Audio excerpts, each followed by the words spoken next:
PH, there were rumors that you were thinking about leaving this project midway through as film editor. Can you give us your thoughts on that? Is that a true story? That would have been the biggest mistake of my life. Working with Jim Dalton has been a true pleasure. The guy is an amazing, an unbelievable visionary in the world of film, and I'm very, very happy and proud to be working with him. I mean, who else? Seriously, like, who else could make a 2.5-second film so compelling? It's so human. It's so... It speaks to every man, every woman, every child, everywhere, every time. And we can do it. PH and I battled. Oh, we had many battles. Right there. But we worked together in the end, and we got the project done. And I think you can see the results. We had corporate sponsorship aplenty. Jim just, he literally threw it away. Wasn't going to compromise. Jim Dalton came to the set with a very, very specific vision of what he wanted to impart in Fresh Coffee. He had no doubt about how he wanted to see it, and he spent really a long time. He was exhausted by the time he got everything put where he wanted it, but I understand now he wanted to bring it out of just the everyday, out of the mundane, into something sacred, almost a mythological realm. My initial reaction was, wow. What an amazing piece of art. To have a successful production, you need a beginning, a middle, and an ending. And I think we all saw that Fresh Coffee had absolutely none of that. Well, the difficulty with this piece was getting the guys to speak a language that was all their own. There's no script, there are no words. It's a universal language, emotion. I can't work like this. There's no coffee in here. Where's the water? Fresh Coffee. Take one, and rolling. Yes. Cut, and we're rolling. Take two. Sweet. Cut. Okay, first of all, that's not the line. It's not sweet. Oh. Remember, there's no words in this, okay? Okay. We're doing the universal language here. Okay, no words. Emotion. Okay. The line is woo-hoo. Thank you. Woo-hoo. Okay, yes. Woo. One more. Let's go. Woo-hoo. Okay. Take three, rolling.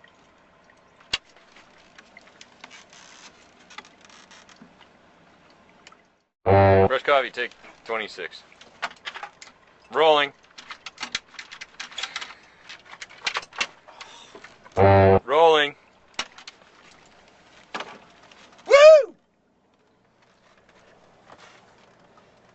Cut. All right, set's ready, guys. We got the cameras rolling. Everybody in position. Roger, what's with the sombrero? This is it. This is the take. This is how this is gonna work. I'm in. Roger, you don't wake up every morning with a sombrero on your head. First thing you do is you... I thought you said, how do we feel inside? Express our inner, what we feel like inside.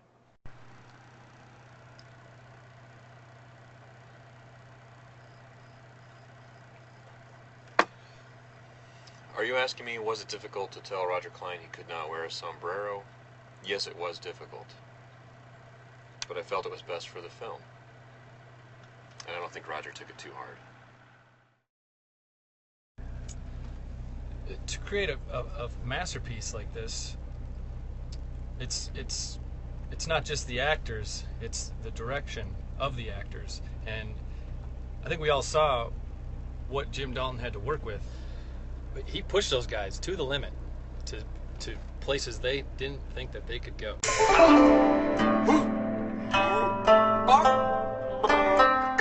mean, talent does what it can, genius does what it must.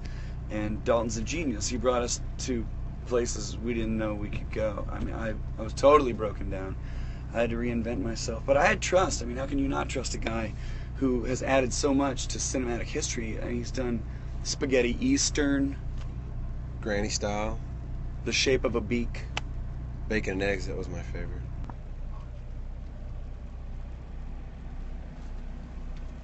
There are times when I thought to myself, Jim, are you pushing too hard? Then I thought to myself, no. You have to push hard. You have to break them down. If I broke them down, it was to build them back up. That's how you get lightning in a bottle. Or better yet, fresh coffee.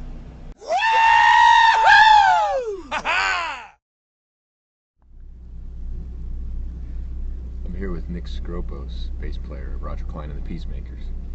Nick, I wanted to get your thoughts on all the attention that the film Fresh Coffee is getting.